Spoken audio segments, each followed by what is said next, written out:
ਨੰਗੀ ਅੱਖ ਦਾ ਸੁਪਨਾ ਕਹਾਣੀ ਦੇ ਲੇਖਕ ਸਰਦਾਰ ਜਗਜੀਤ ਸਿੰਘ ਰੰਧਾਵਾ ਜੀ।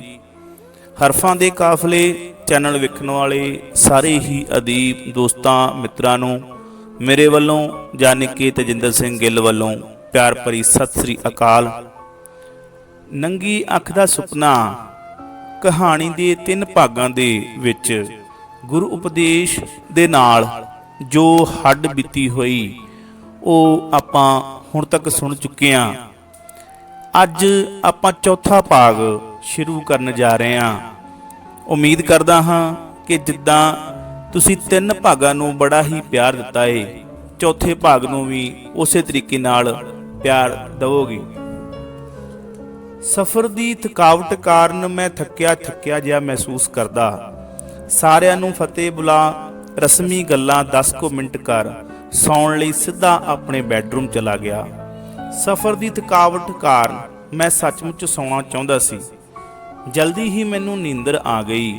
ਜਦ ਮੇਰੀ ਅੱਖ ਖੁੱਲੀ ਤਾਂ ਰਾਤ ਦੇ 12 ਵੱਜ ਚੁੱਕੇ ਸਨ ਤੇ ਬੀਜੀ ਮੇਰੇ ਸਿਰਹਾਣੇ ਬੈਠੇ ਮੇਰੇ ਉੱਠਣ ਦੀ ਉਡੀਕ ਕਰ ਰਹੇ ਸਨ।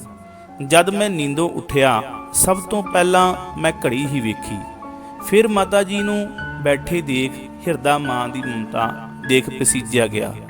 ਤਾਨੋ ਬੀਜੀ ਤੁਸੀਂ ਅਜੇ ਸੁੱਤੇ ਨਹੀਂ। ਸੱਚਮੁੱਚ ਮਾਂ ਰੱਬ ਦਾ ਦੂਜਾ ਹੀ ਰੂਪ ਹੁੰਦੀ ਹੈ। ਪੁੱਤਰ ਆਪਣੀ ਮਾਂ ਦਾ ਕਰਜ਼ ਕਦੇ ਵੀ ਉਤਾਰ ਨਹੀਂ ਸਕਦਾ। ਤੁਹਾਡੇ ਪੈਰਾਂ ਵਿੱਚ ਜੰਨਤ ਹੈ ਬੀਜੀ। ਮੇਰੇ ਸ਼ਬਦ ਸੁਣ ਬੀਜੀ ਦੀਆਂ ਅੱਖਾਂ ਵਿੱਚ ਜਿਵੇਂ ਚਮਕ ਜਿਹੀ ਆ ਗਈ ਹੋਵੇ। ਮੇਰਾ ਬੀਬਾ ਪੁੱਤ ਅੱਜ ਜ਼ਿਆਦਾ ਹੀ ਮੋਹ ਨਹੀਂ ਵਿਖਾਰਿਆ। ਪੁੱਤਰ ਨੂੰ ਅੱਜ ਪਤਾ ਲੱਗਾ ਕਿ ਮਾਂ ਰੱਬ ਦਾ ਰੂਪ ਪਹਿਲਾਂ ਨਹੀਂ ਸੀ ਪਤਾ ਮੇਰੇ ਬੀਬੇ ਪੁੱਤ ਨੂੰ। ਮੈਨੂੰ ਲੱਗਿਆ ਸ਼ਾਇਦ ਪੁੱਤਰ ਦੇ ਆਉਣ ਦੀ ਉਡੀਕ ਕਰਦੀ ਮਾਂ ਨੂੰ ਸਮਾਂ ਨਾ ਦੇਣਾ ਤੇ ਆਉਂਦਿਆਂ ਹੀ ਸੌਂ ਜਾਣਾ ਬੀਜੀ ਨੂੰ ਚੰਗਾ ਨਹੀਂ ਸੀ ਲੱਗਿਆ। ਬੀਜੀ ਮੈਂ ਸੱਚਮੁੱਚ ਥੱਕਿਆ ਸੀ। ਤੁਹਾਨੂੰ ਚੰਗਾ ਨਹੀਂ ਲੱਗਿਆ? I am very sorry. ਅਨਪੜ੍ਹ ਮਾਂ ਨਾਲ ਅੰਗਰੇਜ਼ੀ ਨਾ ਘੋਟ। ਆਪਣੀ ਮਾਂ ਨਾਲ ਵੀ ਦੁੱਖ ਸੁੱਖ ਸਾਂਝੇ ਕਰ ਲਿਆ ਕਰ ਪੁੱਤਰਾ। ਮਾਵਾਂ ਦੇ ਦਿਲ ਬਹੁਤ ਵੱਡੇ ਹੁੰਦੇ ਆ। ਪੁੱਤਰ ਦੀ ਖੁਸ਼ੀ ਹੀ ਮਾਂ ਲਈ ਜੰਨਤ ਤੋਂ ਵੱਧ ਕੇ ਹੁੰਦੀ ਏ। ਬੀਜੀ ਦੇ ਇਹ ਸ਼ਬਦ ਸੁਣ ਮੇਰੇ ਤੋਂ ਰਿਹਾ ਨਾ ਗਿਆ। ਮੈਂ ਮਾਂ ਨੂੰ ਘੁੱਟ ਕੇ ਜੱਫੀ ਪਾ ਲਈ। ਮੈਨੂੰ ਲੱਗਿਆ ਮੈਨੂੰ ਸਕੂਨ ਤੇ ਬੀਜੀ ਦੇ ਮਗਦੇ ਕਾਲਜੇ ਨੂੰ ਜਿਵੇਂ ਠੰਡ ਪੈ ਗਈ ਹੋਵੇ। ਮੇਰੇ ਪੁੱਤ ਨੂੰ ਭੁੱਖ ਨਹੀਂ ਲੱਗੀ, ਭੁੱਖਣ ਭਾਣਾ ਹੀ ਸੌਂ ਗਿਆ ਆ ਕੇ। ਤੁਸੀਂ ਖਾ ਲਿਆ ਬੀਜੀ? ਮੈਨੂੰ ਆਪਣੇ ਨਾਲੋਂ ਮਾਂ ਦੀ ਵੱਧ ਫਿਕਰ ਸੀ।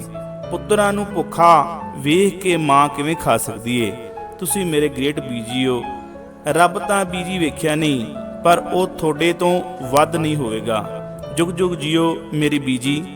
ਅਸੀਂ ਮਾਂ ਪੁੱਤਰ ਕਿੰਨੀ ਦੇਰ ਗੱਲਾਂ ਕਰਦੇ ਰਹੇ ਤੇ ਫਿਰ ਦੋਹਾਂ ਨੇ ਇੱਕੋ ਥਾਲੀ ਵਿੱਚ ਰੋਟੀ ਖਾਧੀ ਤੇ ਫਿਰ ਅਗਲੇ 2 ਦਿਨ ਮੈਂ ਦੁਕਾਨ ਨਾ ਖੋਲੀ, ਪਰ ਨੇਮ ਅਨੁਸਾਰ ਦੋਵੇਂ ਟਾਈਮ ਗੁਰਦੁਆਰਾ ਸਾਹਿਬ ਜਾਂਦਾ ਰਿਹਾ। ਗੁਰਦੁਆਰਾ ਸਾਹਿਬ ਗੁਰੂ ਗ੍ਰੰਥ ਸਾਹਿਬ ਜੀ ਨੂੰ ਨਤਮਸਤਕ ਹੁੰਦਾ। ਮੈਂ ਉਸ ਸੁਪਰੀਮ ਪਾਵਰ ਨੂੰ ਹੀ ਮੁਖਾਤਬ ਹੁੰਦਾ ਤੇ ਬੇਨਤੀ ਕਰਦਾ, ਮੇਰੇ ਵਾਹਿਗੁਰੂ ਜੀ ਮੈਂ ਨਹੀਂ ਜਾਣਦਾ ਤੂੰ ਇਹ ਕੀ ਖੇਡ ਰਚਾਈਏ। ਗੁਰਬਾਣੀ ਵਿੱਚ ਤਾਂ ਮੈਂ ਪਹਿਲਾਂ ਪੜ੍ਹਿਆ ਸੀ ਕਿ ਜੋ ਜੋ ਤੇਰਾ ਹੁਕਮ ਤਿਵੇਂ ਤਿਵ ਹੋਵਣਾ। ਮੈਂ ਤਾਂ ਇੱਕ ਸਧਾਰਨ ਜਿਹੇ ਕਿਸਾਨ ਪਰਿਵਾਰ ਵਿੱਚ ਜੰਮਿਆ। ਆਪਣੇ ਮੂਲ ਬਾਰੇ ਕੀ ਜਾਣਦਾ ਹਾਂ? ਤੂੰ ਹੀ ਸੋਝੀ ਬਖਸ਼ ਸੱਚੇ ਪਾਤਸ਼ਾਹ। ਘੜ ਘੜ ਕੇ ਅੰਤਰ ਕੀ ਜਾਣਤ, ਭਲੇ ਬੁਰੇ ਕੀ ਪੀਰ ਪਛਾਨਤ। ਪੂਰਬਲੇ ਜਨਮਾਂ ਬਾਰੇ ਨਹੀਂ ਜਾਣਦਾ, ਪਤਾ ਨਹੀਂ ਕਿੱਥੋਂ ਆਏ ਆ ਤੇ ਕਿੱਥੇ ਜਾਣਾ ਏ। ਜਿੰਨੀ ਕੋ ਸੋਝੀ ਬਖਸ਼ੀਏ ਨਬੇੜਾ ਤਾਂ ਅੰਤ ਅਮਲਾਂ ਤੇ ਹੀ ਹੋਵੇਗਾ। ਇਹ ਆਤਮਾ ਦੀ ਦੁਨੀਆ ਮੈਂ ਕਿੱਥੇ ਫਸ ਗਿਆ? ਤੂੰ ਹੀ ਰਸਤਾ ਦਿਖਾ। ਇਹ ਸਭ ਮੇਰੇ ਨਾਲ ਹੀ ਕਿਉਂ ਵਾਪਰਿਆ ਹੈ? ਮੈਂ ਨਹੀਂ ਜਾਣਦਾ। ਹੇ ਦੀਨ ਦਿਆਲ ਮਾਲਕ ਪ੍ਰਭੂ ਮੈਨੂੰ ਰਸਤਾ ਦਿਖਾ। ਮੈਨੂੰ ਹੁਣ ਕਿਸੇ ਨਾਲ ਬੋਲਣਾ ਚੰਗਾ ਨਹੀਂ ਲੱਗਦਾ ਸੀ। ਇੰਜ ਲੱਗਦਾ ਸੀ ਜਿਵੇਂ ਕਿਸੇ ਨੇ ਮਣਾ ਮੂੰਹੀ ਜਿੰਦਰਾ ਮੇਰੇ ਮੂੰਹ ਤੇ ਮਾਰ ਦਿੱਤਾ ਹੋਵੇ। ਮੈਂ ਨਹੀਂ ਜਾਣਦਾ ਇਹ ਕਿਉਂ ਵਾਪਰ ਰਿਹਾ ਸੀ। ਮੈਂ ਜਦ ਵੀ ਮਾਂ ਨਾਲ ਮੈਡਮ ਅਮਨ ਦੀ ਮੌਤ ਤੋਂ ਬਾਅਦ ਦੇ ਵਰਤਾਰੇ ਦੀ ਸਾਰੀ ਵਿਥਿਆ ਸੁਣਾਉਣੀ ਚਾਹੀ, ਪਰ ਮੂੰਹ ਵਿੱਚੋਂ ਆਵਾਜ਼ ਹੀ ਨਿਕਲਣੀ ਬੰਦ ਹੋ ਜਾਂਦੀ। ਮੈਂ ਜ਼ੁਬਾਨ ਤਾਲੂ ਨਾਲ ਲੱਗ ਜਾਂਦੀ। ਇੰਜ ਲੱਗਦਾ ਜਿਵੇਂ ਸਾਹ ਰੁਕ ਜਾਂਦਾ ਤੇ ਜ਼ੁਬਾਨ ਵੀ। ਇਹ ਉਸ ਮਾਲਕ ਦੀ ਰਜ਼ਾ ਸੀ, ਮੈਂ ਨਹੀਂ ਜਾਣਦਾ। ਪਟਨਾ ਸਾਹਿਬ ਤੋਂ ਵਾਪਸੀ ਦੇ 9ਵੇਂ ਦਿਨ ਮੈਂ ਸ਼ਾਮੀ ਜਦ ਦੁਕਾਨ ਵਧਾ ਕੇ ਘਰ ਵਾਪਸੀ ਦੌਰਾਨ ਜਦ ਰਾਤੀ ਆਪਣੇ ਕਮਰੇ ਵਿੱਚ ਗਹਿਰੀ ਨੀਂਦੇ ਸੁੱਤਾ ਸੀ ਤਾਂ ਰਾਤ ਦੇ 1 ਵਜੇ ਮੈਨੂੰ ਇੰਜ ਲੱਗਿਆ ਜਿਵੇਂ ਕੋਈ ਮੈਨੂੰ ਹਲੂਣ ਕੇ ਜਗਾ ਰਿਹਾ ਹੋਵੇ। ਕੋਈ ਮੇਰਾ ਕੰਬਲ ਖਿੱਚ ਰਿਹਾ ਸੀ। ਮੈਨੂੰ ਇੰਜ ਲੱਗਿਆ ਜਿਵੇਂ ਕੋਈ ਮੇਰਾ ਨਾਂ ਲੈ ਕੇ ਪੁਕਾਰ ਰਿਹਾ ਹੋਵੇ। ਜਦ ਮੇਰੀ ਅੱਖ ਖੁੱਲੀ ਤਾਂ ਕੀ ਦੇਖਦਾ ਕਿ ਮੈਡਮ ਅਮਨ ਦੀ ਆਤਮਾ ਮੇਰੇ ਸਿਰਹਾਣੇ ਵਾਲੇ ਪਾਸੇ ਖੜੀ ਮੈਨੂੰ ਉਠਾ ਰਹੀ ਸੀ। ਮੈਡਮ ਅਮਨ ਜੀ ਤੁਸੀਂ, ਇੰਨਾ ਆਖ ਕੇ ਬੈੱਡ ਦੀ ਢੋ ਨਾਲ ਸਿਰ ਲਾ ਕੇ ਬੈਠ ਗਿਆ। ਉਹ ਵੀ ਚੇਅਰ ਤੇ ਬੈਠ ਗਏ। ਫਿਰ ਸੌਰੀ ਗੁਰੂਪਦੇਸ਼, ਤੁਹਾਨੂੰ ਡਿਸਟਰਬ ਕੀਤਾ, ਪਰ ਸਮਾਂ ਨਿਸ਼ਚਿਤ ਹੋਣ ਕਾਰਨ ਮੈਂ ਮਜਬੂਰ ਹਾਂ। I am really very sorry. ਮੈਨੂੰ ਲੱਗਿਆ ਜਿਵੇਂ ਇਸ ਵੇਲੇ ਆਉਣਾ ਉਹਨਾਂ ਨੂੰ ਪਛਤਾਵਾ ਹੋ ਰਿਹਾ ਸੀ। ਨਹੀਂ ਮੈਡਮ ਅਮਨ ਜੀ, ਤੁਸੀਂ ਕਿਉਂ ਸੌਰੀ ਮੰਗਦੇ ਹੋ? ਮੈਨੂੰ ਲੱਗਿਆ ਜਿਵੇਂ ਮੈਂ ਅਗਲੇ ਕਾਜ ਲਈ ਪਹਿਲੇ ਤੋਂ ਹੀ ਰੈਡੀ ਹੋ ਕੇ ਬੈਠਾ ਹੋਵਾਂ। ਫਿਰ ਅਗਲੇ 2 ਘੰਟੇ ਮੈਂ ਤੇ ਮੈਡਮ ਅਮਨ ਦੀ ਆਤਮਾ ਦੌਰਾਨ ਵਾਰਤਾਲਾਪ ਹੁੰਦੀ ਰਹੀ। ਫਿਰ ਉਹ ਚਲੀ ਗਈ ਤੇ ਮੈਂ ਫਿਰ ਤੋਂ ਸੌਂ ਗਿਆ। ਅਗਲੀ ਸਵੇਰ ਤਿਆਰ ਹੋ ਕੇ ਦੁਕਾਨ ਤੇ ਜਾਣ ਦੀ ਬਜਾਏ ਮੈਂ ਬਾਈਕ ਢੋਲੇਵਾਲ ਤੋਂ ਦੁਰਾਹੇ ਨੂੰ ਪਾ ਲਈ। ਇਤਫਾਕ ਨਾਲ ਅੱਜ ਐਤਵਾਰ ਸੀ। ਮੈਡਮ ਸਿਮਰਨ ਅੱਜ ਘਰ ਹੀ ਹੋਣਗੇ।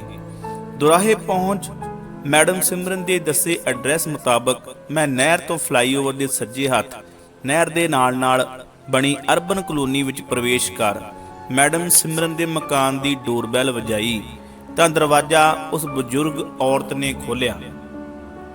ਸਤਿ ਸ੍ਰੀ ਅਕਾਲ ਬੁਲਾਉਣ ਤੋਂ ਬਾਅਦ ਉਹ ਮੈਨੂੰ ਬੜੇ ਅਦਬ ਨਾਲ ਅੰਦਰ ਲੈ ਗਈ, ਪਰ ਮੈਂ ਕੋਠੀ ਦੇ ਬਾਹਰ ਲਾਨ ਵਿੱਚ ਡਿੱਠੀ ਕੁਰਸੀ ਤੇ ਬੈਠਣਾ ਹੀ ਚੰਗਾ ਸਮਝਿਆ।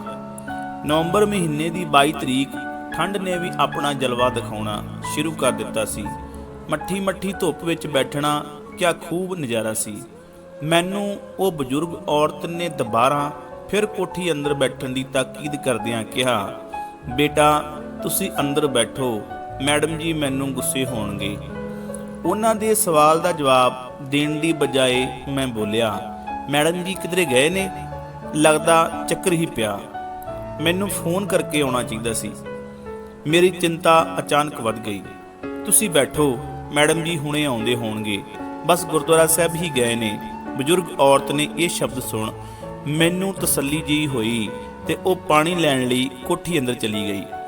10 ਮਿੰਟ ਬਾਅਦ ਮੈਡਮ ਸਿਮਰਨ ਵੀ ਆ ਗਏ। ਉਹ ਵੀ ਮੇਰੇ ਕੋਲ ਬਾਹਰ ਲਾਨ ਵਿੱਚ ਹੀ ਬੈਠ ਗਏ।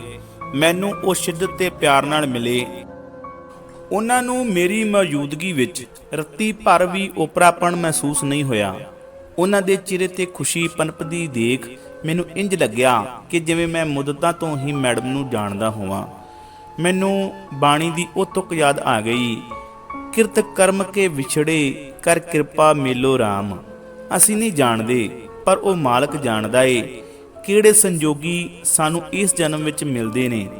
ਇਹਨਾਂ ਨਾਲ ਸਾਡਾ ਪਿਛਲੇ ਜਨਮ ਜਮਾਂਤਰਾਂ ਦਾ ਕਿਹੜਾ ਰਿਸ਼ਤਾ ਏ। ਮੈਡਮ ਸਿਮਰਨ ਦੇ ਰਿਸ਼ਤੇ ਵਿੱਚ ਮੈਨੂੰ ਵੱਡੀ ਭੈਣ ਦੇ ਪਿਆਰ ਦਾ ਨਿੱਘ ਮਹਿਸੂਸ ਹੋ ਰਿਹਾ ਸੀ। ਕਿਸੇ ਨੂੰ ਕਦੋਂ ਮਿਲਾਉਣਾ ਤੇ ਕਦ ਵਿਛੋੜਨਾ, ਇਹ ਤਾਂ ਉਸ ਦੁਨੀਆ ਦਾ ਸਿਰਜਣਹਾਰਾ ਹੀ ਜਾਣਦਾ ਏ। ਖੈਰ, ਮੈਨੂੰ ਸਿਮਰਨ ਮੈਡਮ ਗਲਵੱਕੜੀ ਪਾ ਕੇ ਮਿਲੇ। ਮੈਨੂੰ ਇਹ ਸਭ ਸੁਭਾਵਕ ਤੇ ਕੁਦਰਤੀ ਹੀ ਲੱਗਿਆ।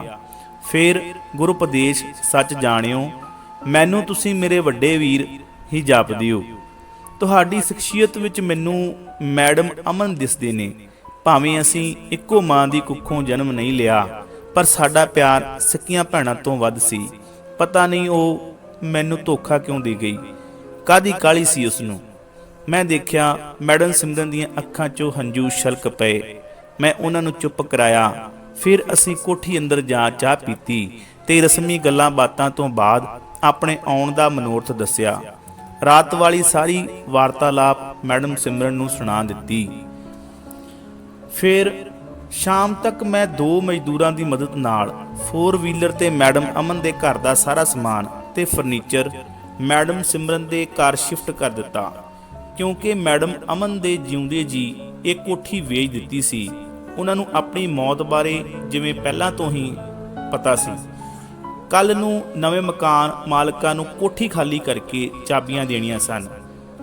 ਕੋਠੀ ਵਿੱਚ ਕੇਵਲ ਹੁਣ ਮੈਡਮ ਅਮਨ ਦੀ ਕਾਰ ਹੀ ਰਹਿ ਗਈ ਸੀ, ਪਰ ਮੈਨੂੰ ਕਾਰ ਦੀ ਚਾਬੀ ਕਿਧਰੋਂ ਨਾ ਲੱਭੀ।